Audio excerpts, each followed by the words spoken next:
Bonjour, aujourd'hui je voudrais vous parler du thème de la pleine lune qui aura lieu le 13 juillet. Le 13 juillet à 18h37, heure de Greenwich. Donc pour la France par exemple, il sera 2 heures plus tard, 20h37. Et pour les autres régions du monde, évidemment, comme d'habitude, faites vos petits calculs en fonction de la différence d'heure avec le méridien zéro, l'heure universelle, le GMT. Cette pleine lune se produit dans le signe du Capricorne. Vous voyez la lune ici, elle est à 21 degrés et 21 minutes du signe du Capricorne. Et le soleil évidemment est diamétralement opposé, exactement en face, à 21 degrés et 21 minutes du signe du Cancer. À côté, on a Mercure. Et à côté encore, pas très loin, mais toujours dans le signe du Cancer, la lune noire. Donc ces trois-là vont avoir quelque chose à dire, à faire, à exprimer. La pleine lune est le moment où on doit, à mon avis, se préparer au nouveau cycle qui pourrait commencer, selon évidemment la situation dans laquelle on est, etc., au moment de la pleine lune.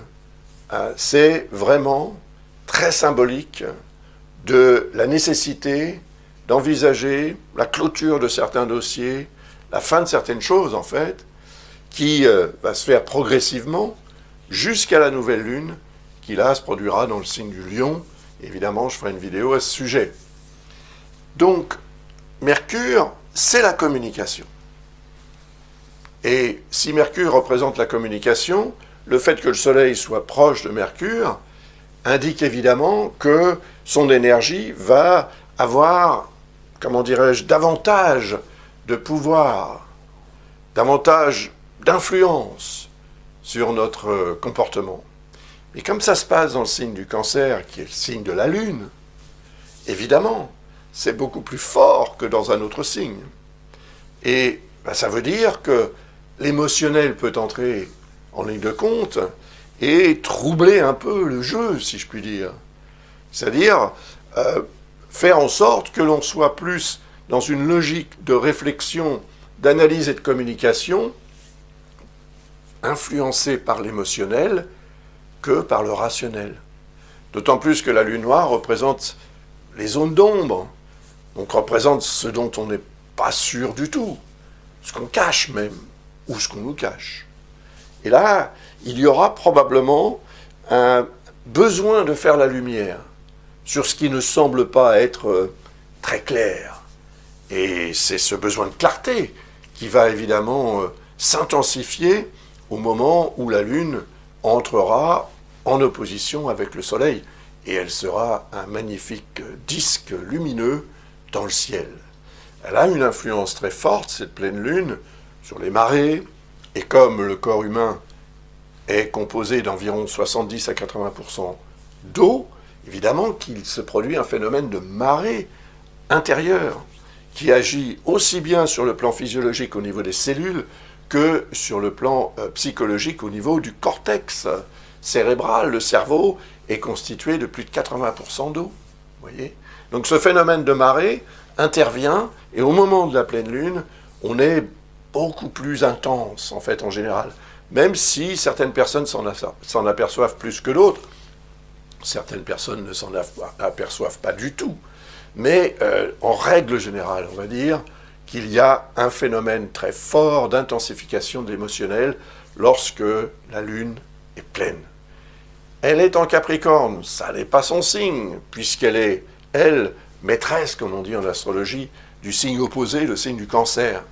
Mais dans le signe du Capricorne, vu que le Soleil, lui, est en Cancer dans le signe de la Lune, donc, ça va avoir un effet très puissant. Alors, peut-être sur les marées, effectivement, en tant que telles, mais sur nous aussi. Si on est tiraillé entre l'émotionnel et le rationnel, le signe du Capricorne, c'est le signe du rationnel, et le signe du Cancer, c'est le signe de l'émotionnel.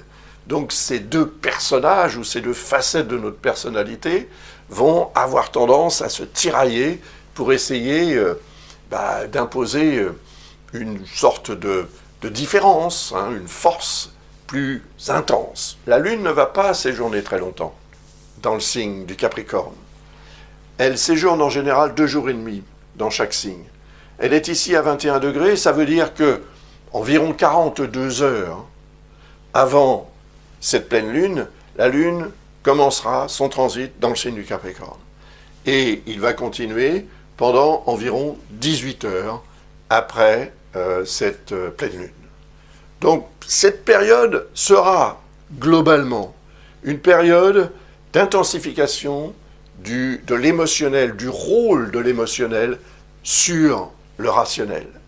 Et on a besoin d'être rationnel dans cette société, mais en même temps, on ne peut pas non plus faire sans une certaine part d'émotionnel.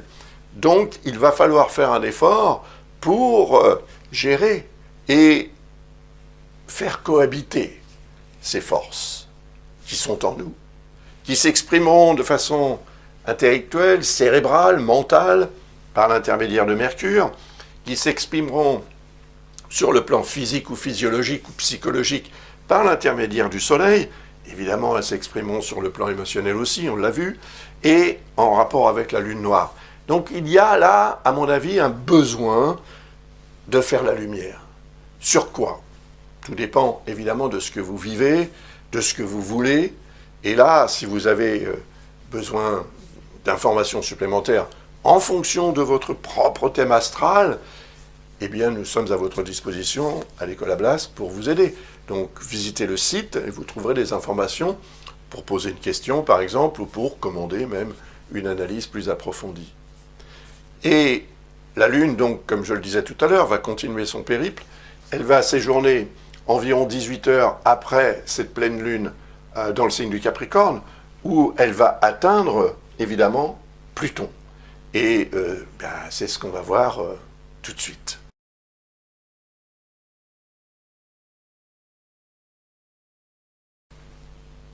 Et le 14 juillet, à 4h17 du matin, toujours heure Greenwich bien sûr, la Lune arrive à la conjonction de Pluton. Et cela renforce en fait l'opposition avec le Soleil, qui ne sera plus exacte comme au moment de la pleine Lune, mais qui continuera d'avoir une forte influence jusqu'à ce que la Lune quitte le signe du Capricorne. Donc là, on est en présence quand même d'une opposition entre le Soleil et Pluton. Et cette opposition entre le Soleil et Pluton va continuer de s'intensifier jusqu'à ce que le Soleil atteigne 27 degrés, puisqu'on a 27 degrés pour le signe pour Pluton, eh bien 27 degrés du signe du Cancer, ce sera atteint environ en 6 jours après le 14, donc le 20 juillet, il y aura une opposition exacte entre le Soleil et Pluton. Cette opposition sera active le 14 juillet. Et lorsque la Lune va atteindre Pluton, comme elle sert, puisque c'est un astre rapide, elle sert de déclencheur, de détonateur, il est possible que, dans certains cas, la nécessité représentée par l'opposition Soleil-Pluton de remettre profondément en question des valeurs fondamentales très importantes de la vie va s'imposer. Plus ou moins soudainement. La Lune n'est pas un astre violent, mais c'est un astre qui peut déclencher des réactions en chaîne. Et on le voit sur le plan météorologique, par exemple, sur le plan sismique. Et à d'autres niveaux, la Lune intervient énormément sur le climat de la planète et sur les phénomènes dits naturels. Et donc, le fait qu'il y ait cette conjonction Lune-Pluton qui va donner vie ou qui va créer cette réaction, ce détonateur de l'opposition avec le Soleil, elle concerne aussi évidemment Mercure. Car comme on le voit ici, Mercure est conjoint au Soleil. Cette conjonction va s'intensifier aussi pour devenir exacte quelques jours plus tard. Mais il n'empêche que cette opposition avec la Lune et évidemment avec Pluton, est symbolique de cette réalité qu'il va falloir, à mon avis, confronter pour pouvoir passer à autre chose, en quelque sorte. Parce que Pluton représente symboliquement la mort, et c'est la fin des choses, la fin des cycles. Et si quelque chose doit se terminer en vue de commencer autre chose, il faudra entrer dans cette logique pour accepter la loi des cycles, tout simplement, et en faire quelque chose qui va permettre une évolution plutôt que le contraire. Mais dans certains cas, c'est vrai que cela peut représenter un moment très compliqué à gérer. Peut-être davantage pour les natifs du Cancer, d'ailleurs, il faut bien le dire, puisqu'ils sont directement concernés par le transit du Soleil, ça veut dire qu'ils sont en période anniversaire. Mercure est là aussi pour intensifier leurs besoins de communiquer, de comprendre, et pas nécessairement de façon très, comment dire, rationnelle, puisqu'on est dans l'émotionnel quand on est dans le signe du Cancer, et cette lune noire qui représente ces zones d'ombre et ces questions aussi qu'on peut être amené à se poser, vont être beaucoup plus fortes et vont peser dans la balance, si je puis dire, pour influencer un mode de fonctionnement, un comportement qui sera peut-être, ou qui deviendra peut-être une source de remise en question, quelque part incontournable, mais nécessaire. Il y a cependant un très bel aspect avec Neptune, qui indique que finalement, l'intuition, l'inspiration, la connexion qu'on a avec la dimension spirituelle de la vie peut aider à mieux gérer cette notion de remise en question représentée par Pluton, cette fin de cycle en vue d'envisager un nouveau départ. Mais il y a aussi une dissonance avec Chiron, il peut y avoir aussi un effet de dissonance avec Jupiter, qui sont en Bélier, et le fait que Jupiter et Chiron interviennent comme ça peut avoir une incidence sur la sensation de ne pas être très en forme. Chiron représente tout ce qui concerne la santé.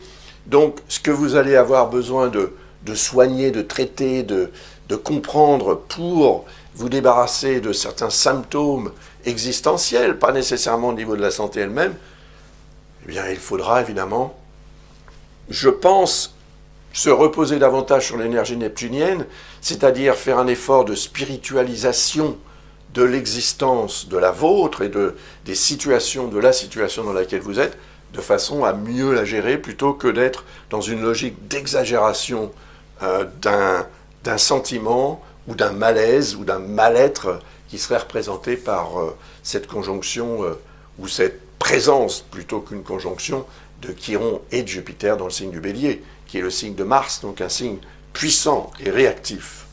Voilà. Alors ensuite, évidemment, la Lune va continuer son périple, et ce qui m'a intéressé, c'est de voir un petit peu ce qu'elle allait donner lorsqu'elle atteindra la position de Saturne.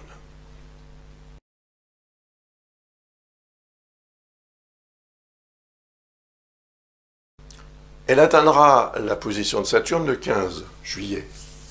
À 22h27, cela dit, hein, ça, donc, en France, par exemple, on sera déjà le 16 à 0h27. Donc, aux alentours de cette heure-là, de toute façon, un peu avant, un peu après, la Lune va avoir un effet sur l'énergie de Saturne. Saturne représente le rationnel. La Lune représente l'émotionnel. Tout à coup, les deux se rejoignent. Ce sont quand même des astres qui représentent des signes opposés. La Lune représente le signe du Cancer, comme on l'a vu tout à l'heure, et Saturne représente le signe du Capricorne. Et en plus, cette pleine Lune se produit sur cet axe, Cancer-Capricorne. Et donc, le fait que ces deux-là se rejoignent, c'est plutôt la Lune qui rejoint Saturne, c'est pas le contraire. Mais il y a là une sorte de fusion qui va se produire entre l'émotionnel et le rationnel, pour peut-être donner raison à certaines énergies, à certains sentiments, à certaines émotions aussi. Et puis également pour imposer une réalité qui doit être, qui devra être prise en considération. Et en fait, on a ici un bel aspect, vous voyez, ici on a Vénus.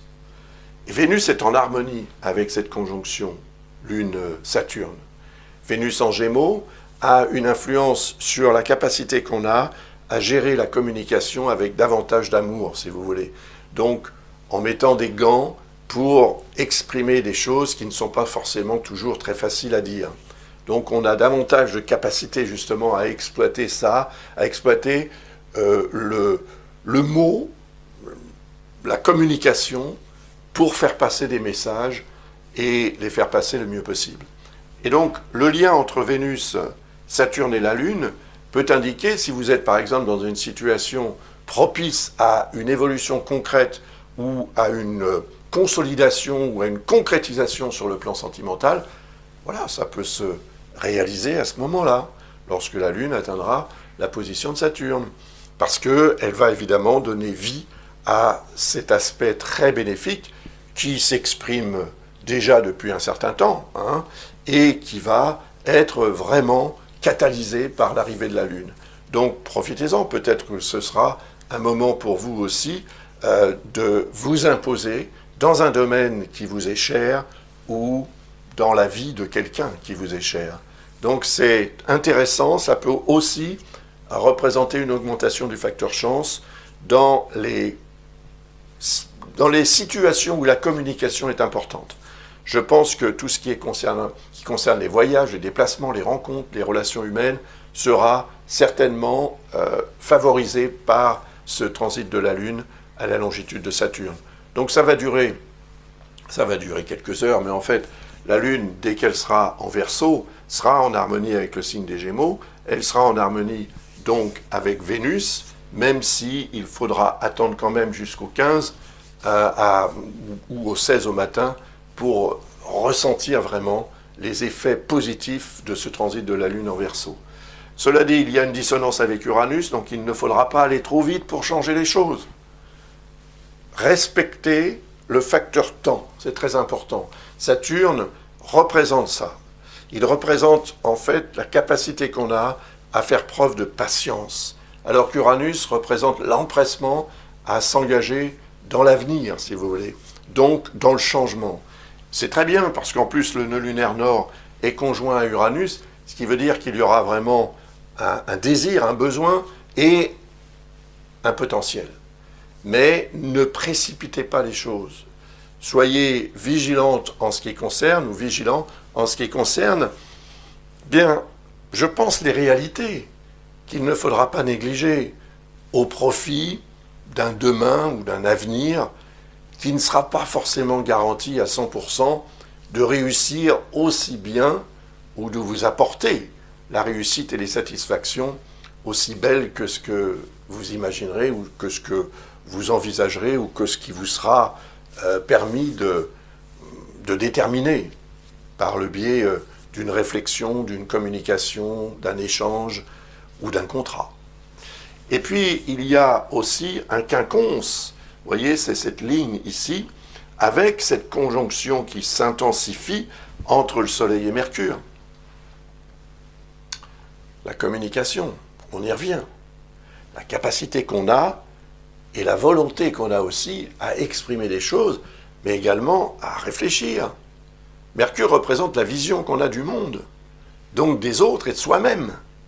Si vous êtes né sous le signe du Cancer, c'est encore plus fort, parce que Mercure transite votre signe, donc il va vous amener à réfléchir sur vous-même, et peut-être aussi davantage à exprimer ce que vous ressentez comme étant votre réalité, sur le plan peut-être davantage social qu'autre chose, et puis peut-être aussi sur le plan physique. Mais il y a ce quinconce avec Saturne, et donc avec la Lune aussi quand elle passera par là, par Saturne je veux dire. Eh bien, c'est intéressant parce que le quinconce représente la tendance qu'on a parfois à remettre au lendemain ce qu'on devrait faire le jour même. Donc il ne faut pas oublier que Saturne représente le signe opposé au signe du Cancer. Donc par rapport au Cancer, il représente le relationnel. Et c'est dans le relationnel, que ce soit le relationnel de couple ou un autre type de relationnel important, qu'il faudra faire preuve de vigilance pour exprimer ce qu'il y a à exprimer, mais sans ambiguïté, alors que le quinconce représente ce degré d'ambiguïté qui pourrait s'imposer. Voilà. Donc, une fois géré tous ces paramètres, tout devrait aller pour le mieux. Et la Lune va continuer son périple et elle va arriver dans le signe des Poissons, où elle atteindra Vesta, qui est ici à 6 degrés, un peu plus, du signe des Poissons.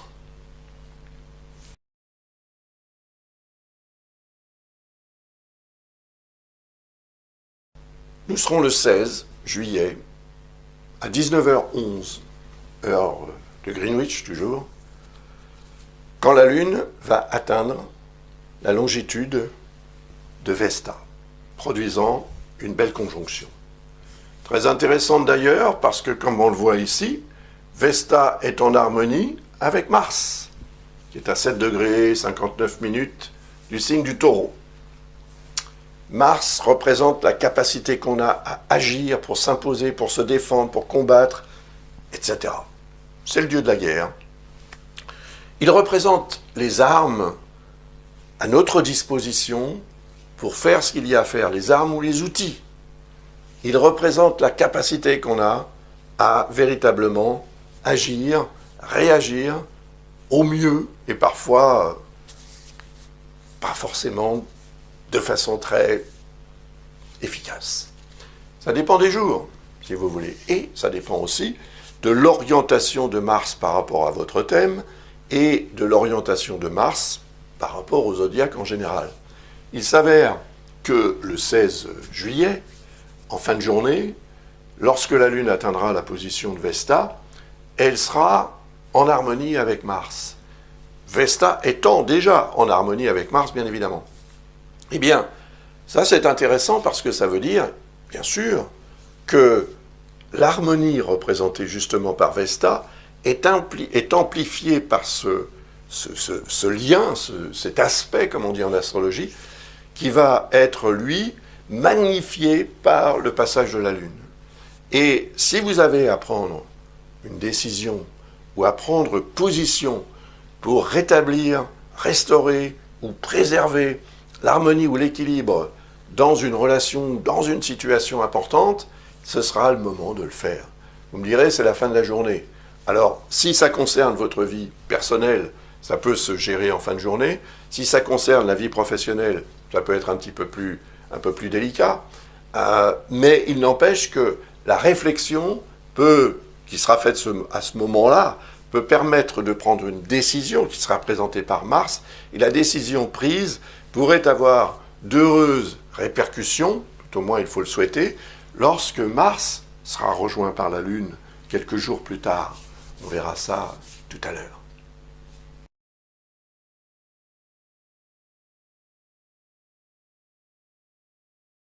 Et le 18 juillet, à 3 heures du matin, donc 5 heures en France par exemple, la Lune atteint la longitude de Neptune. Et vous voyez que Neptune est en harmonie avec le Soleil et Mercure. Mercure et le Soleil seront entrés en conjonction, au moment d'ailleurs où la Lune atteindra la position de Vesta, le Soleil et Mercure seront exactement conjoints. C'est fort. L'opposition avec Pluton, c'est une chose, mais le lien très bénéfique avec Neptune et la Lune, à ce moment-là, va permettre d'équilibrer les choses. En fait, si Pluton représente ce qui doit être remis en question, ce que l'on doit accepter quelque part de perdre, mais acceptons de perdre sur l'autel de la réussite, d'une certaine manière. Faisons des sacrifices comme les sacrifices que les anciens faisaient à leurs dieux pour obtenir une meilleure récolte ou quelque chose qui serait considéré comme une sorte de récompense des dieux. Eh bien, si on considère la notion de sacrifice de cette façon, on n'en est plus victime. On en est quelque part l'instigateur ou l'instigatrice.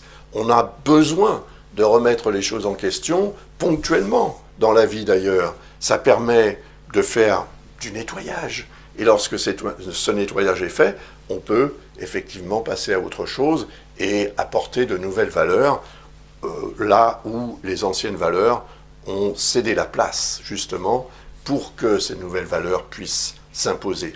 Et le lien avec Neptune est évidemment symbolique de la l'importance de considérer les choses de la vie lorsqu'elles sont compliquées comme Pluton peut les compliquer, eh bien, de façon aussi spiritualisée que possible, c'est-à-dire faire un effort pour s'élever au-dessus de l'événementiel en tant que tel, pour en avoir une vision beaucoup plus large, beaucoup plus holistique, plutôt que de focaliser sur certains détails qui vont effectivement avoir leur importance, mais qui risquent de dissimuler ou de rendre difficile la vision d'autres détails qui pourraient cohabiter avec celui-ci pour permettre une meilleure gestion de la situation.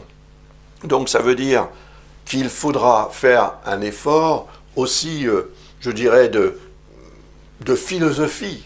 Avoir une approche philosophique des choses permet toujours d'être moins perturbé par les situations difficiles. Là, il peut y en avoir une tous les jours, effectivement une situation difficile, mais ce lien entre le Soleil, Mercure, Neptune et la Lune, ici, le Soleil, Mercure, la Lune et Neptune, est très fort.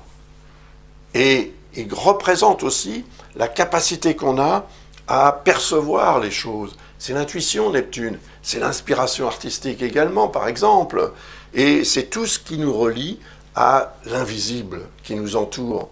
Et ensuite, la Lune va atteindre Jupiter.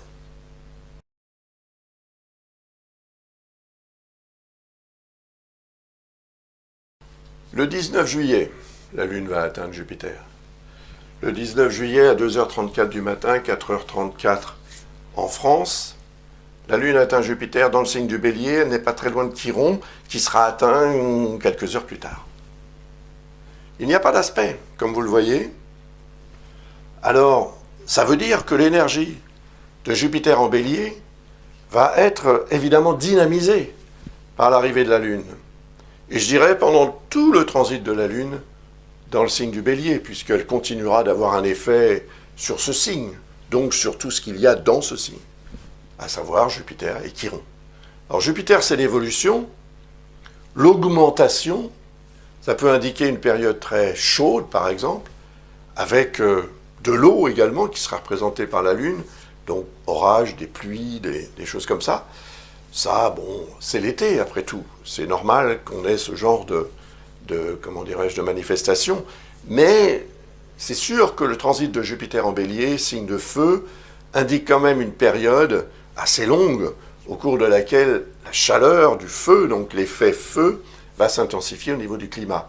Et également en nous, bien sûr. Donc ça va nous rendre beaucoup plus entreprenants, plus opportunistes aussi peut-être. Et je pense que ce jour-là peut être un moment, ce moment-là précis, le 19 juillet au petit matin, peut être un moment important pour prendre position justement, en vue de faire évoluer quelque chose en fonction de ce que vous désirez, en fonction de votre vie, de votre situation, etc. Donc, et en fonction de votre thème natal personnel, bien sûr. Encore une fois, si vous avez une question à poser à ce sujet, n'hésitez pas à visiter le site de l'École Ablas et vous y trouverez les informations pour poser votre question. Parce qu'ensuite, la Lune va atteindre Chiron. Alors, je vais vous donner le jour et la date pour que vous puissiez en prendre note. C'est quand même assez important de prendre note de toutes ces dates, parce que si vous gérez bien votre affaire, normalement, vous devriez profiter, plutôt que d'être victime des influences de la Lune, vous devriez pouvoir en profiter beaucoup plus agréablement.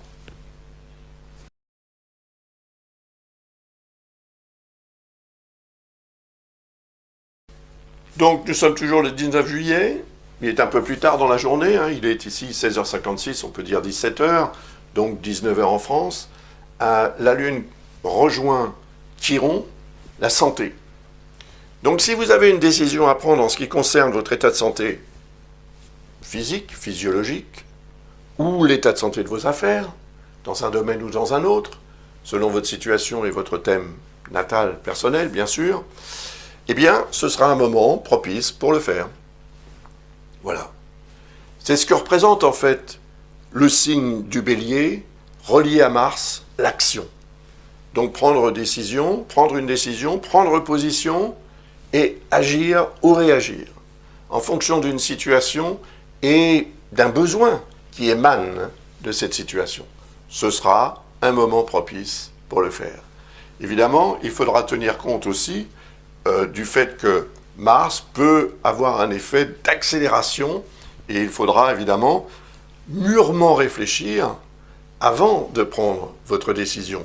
Mais si une décision doit être prise et que vous la réservez pour le 19 juillet aux alentours de 17h Greenwich, eh bien, il est fort probable qu'ayant bien réfléchi cette décision, elle soit évidemment accueillie et qu'elle soit source aussi, accueillie de façon agréable par l'autre ou par les autres, selon évidemment le type de décision à prendre, ou qu'elle soit en tous les cas source de réussite et de satisfaction. Et puis la Lune va continuer, elle va atteindre la position de Mars en Taureau quelques jours plus tard.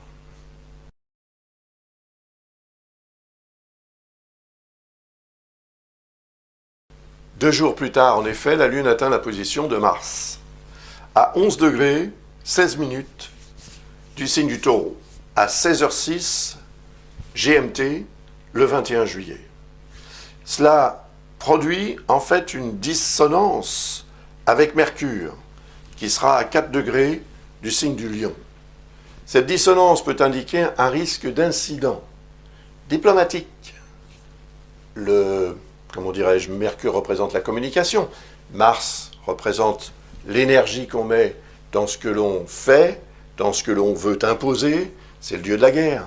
Donc il peut représenter une perte de capacité à gérer les choses avec diplomatie. Et donc une accélération du besoin de s'imposer peut évidemment produire aussi une discorde, un conflit, une dispute ou une erreur de jugement et une erreur de comportement. Donc un incident, que ce soit un incident diplomatique ou autre, cela peut aussi devenir un accident. Donc, sachant que Mercure représente tout ce qui a trait à la communication, Mercure représente évidemment les outils de communication. Et on sait que la voiture, par exemple, est un outil de communication. Donc, effectivement, il faudra faire preuve de vigilance ce jour-là et à cette heure-là, le 21 juillet, aux alentours de 18h en France et ailleurs, à regarder l'heure qu'il sera au moment de cette conjonction. Parce qu'il y aura un effet très fort, un effet détonateur. C'est ce que la Lune représente quand elle passe sur un astre beaucoup plus lent, tel que Mars. Et Uranus, un petit peu plus tard, vous voyez, la Lune va aussi atteindre la position d'Uranus. Et on va voir ce que ça peut donner tout de suite.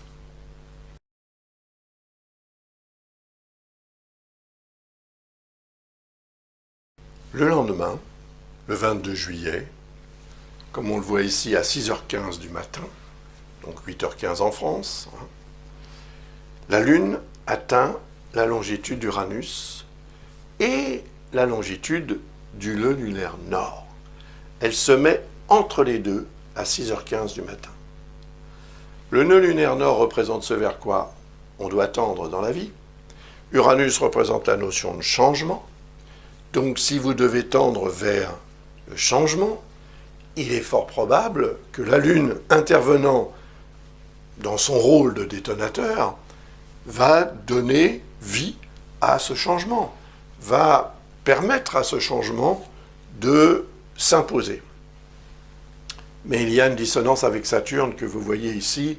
Saturne est à 23 degrés du signe du Verseau. Il y a cette dissonance qui s'impose depuis que Saturne est en Verseau. Donc tant qu'il est en Verseau, il est en dissonance avec Uranus, et en plus il est dans le signe d'Uranus. Donc ça ne se passe pas très bien entre les deux. Et c'est représentatif de ce que j'ai déjà expliqué d'ailleurs, ce besoin de liberté qui est représenté par Uranus, ce besoin de changement, etc., qui est bloqué, freiné, ralenti par Saturne, qui représente les contraintes, qui représente les réalités, qui représente une forme de fatalité aussi qui s'impose, et qui nous empêche d'avancer aussi rapidement qu'on le souhaiterait. Donc ça peut devenir énervant. Et lorsque la Lune arrive ou arrivera à la longitude d'Uranus et du nœud lunaire nord, étant donné qu'elle représente aussi la part d'émotionnel en nous, si cette part d'émotionnel est à l'origine d'une décision en ce qui concerne le changement qui est représenté par Uranus et la volonté d'aller vers ce changement qui est représenté par le nœud lunaire nord, eh bien, elle ne sera peut-être pas aussi positive dans le résultat qu'elle donnera, parce que quand on est, encore une fois, dans l'émotionnel, on en oublie le rationnel qui, lui, est représenté par Saturne. Donc ce serait aller un petit peu à l'encontre du rationnel, juste simplement pour s'imposer et prétendre ou laisser croire, en fait, qu'on a raison. Se laisser croire à soi-même et aux autres. Et ce serait peut-être une erreur. Donc il y aura un effort à faire pour peut-être rester dans cette logique de réforme, mais faire preuve aussi de patience en se disant que le temps finira par nous donner raison. Il dépendra évidemment de l'importance de la situation dans laquelle vous êtes et des décisions à prendre, bien sûr, et du changement en tant que tel. Si vous avez évidemment encore besoin d'aide à ce sujet, encore une fois, n'hésitez pas à visiter le site de l'École Ablas où vous trouverez les informations pour poser une question ou commander une analyse plus approfondie. Voilà. Et ensuite, la Lune va traverser le signe des Gémeaux. Il n'y a rien en Gémeaux. Je préfère vous parler du moment où la Lune atteindra la position de Vénus, qu'on va voir tout de suite.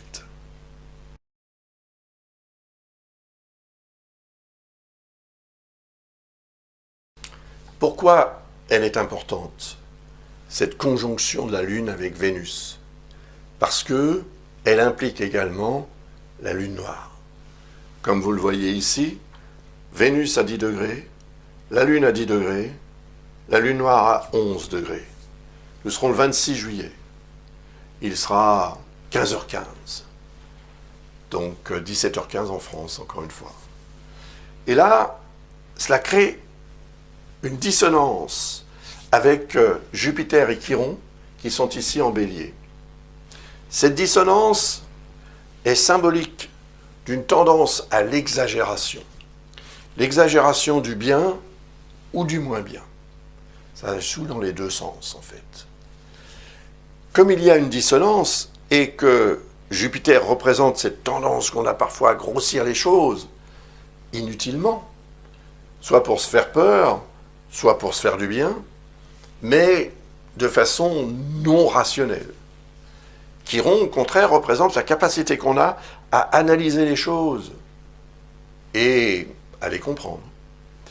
Eh bien, il est possible que la Lune intervienne sur le besoin d'être aussi rationnel que possible pour comprendre quelque chose et en tirer une information qui sera utile pour évoluer, pour progresser, pour être plutôt dans une logique de croissance que le contraire.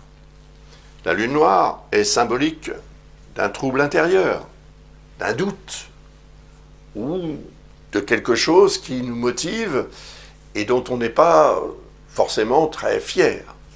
C'est comme cette zone d'ombre, vous voyez, c'est la libido aussi, la Lune noire. Comme elle est conjointe à Vénus, elle peut accentuer considérablement la libido chez certaines personnes.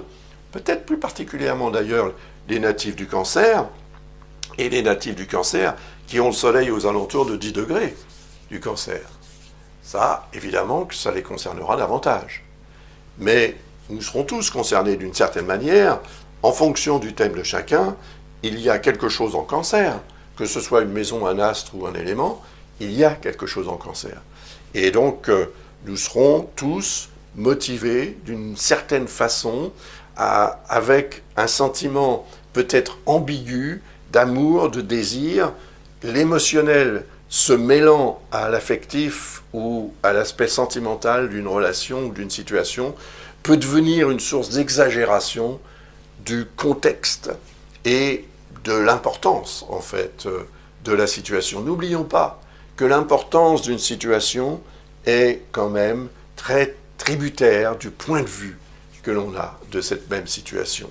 Et peut-être faudra-t-il ajuster son point de vue ce jour-là, aux alentours de cette heure-là, mais quelques heures avant, quelques heures après, ça continuera d'avoir une influence pour éviter justement l'exagération. Et là, c'est Saturne qui peut nous aider, parce que vous voyez, Saturne est à 23 degrés ici, dans le signe du Verseau, en harmonie avec cette conjonction, permet une gestion beaucoup plus structurée de la situation. Et peut-être, Saturne permettra-t-il d'éviter, en fait, un comportement, une décision ou une réaction qui entraînerait davantage de complications et peut-être qu'en mettant la lumière sur quelque chose de très fort en nous profondément, deviendrait aussi une source d'erreur. Donc Saturne peut éviter cette erreur en étant rationnel, en faisant preuve de patience, en se retenant plutôt qu'en se laissant entraîner par son désir. On aura davantage de capacité à gérer une situation qui sinon pourrait devenir très troublante. Et le mot est faible. Peut-être que ça deviendrait même quelque chose de beaucoup plus important sur le plan moral et sur le plan social, voire peut-être même sur le plan légal.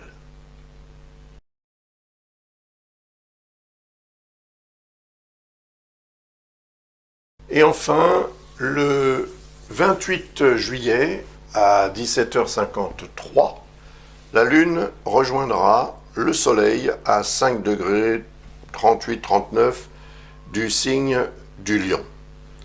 Évidemment, cela donnera naissance à ce qu'on appelle la nouvelle Lune.